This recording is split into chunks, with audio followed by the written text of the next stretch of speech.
We have this exhibit in our museum. We have these jars of soil that we put on shelves, and they're from lynching sites. And we had a middle-aged black woman go to one of the sites, and she was nervous when she got there because it was in a remote location, it was on a dirt road.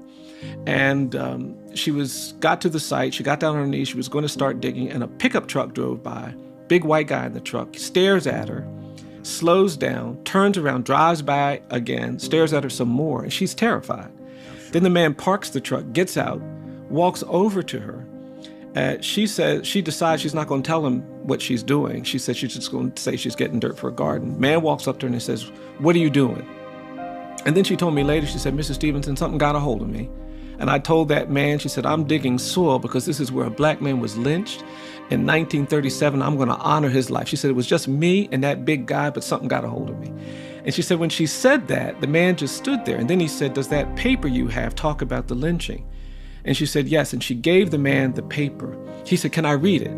She said, "Yes." And he started reading the paper while she started digging. And the man finished reading the paper, and then he put the paper down, and he stunned her by saying, "Excuse me, ma'am, but would it be all right if I helped you?"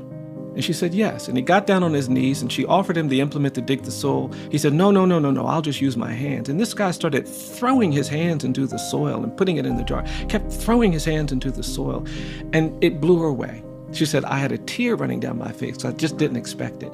And she said they got near the top, and she noticed that the man had slowed down, and she looked over at him, and she could see that his face was red.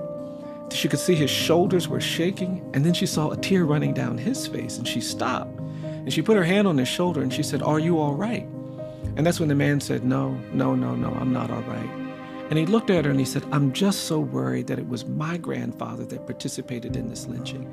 And she said they both sat there on this roadside weeping about the history, about the pain, about the suffering. She said, "Well, I'm going back to Montgomery to put this in the Leckes Museum at EJI." He said, "Would it be all right if I just followed you?" And I watched both of these people come in with that jar of soil. And I don't say that because I think beautiful things like that always happen when we do the truth-telling, when we do the hard work. But I think until we do the truth-telling, until we do the hard work, we deny ourselves the beauty that is justice. And that's what I want to say to even the angriest white people, the angriest and most bitter people on these issues of race and justice. I want them to understand that there is something that feels more like freedom, more like equality, more like justice waiting for all of us. Right. But to get there, we have to have the courage to actually address the things that we are dealing with.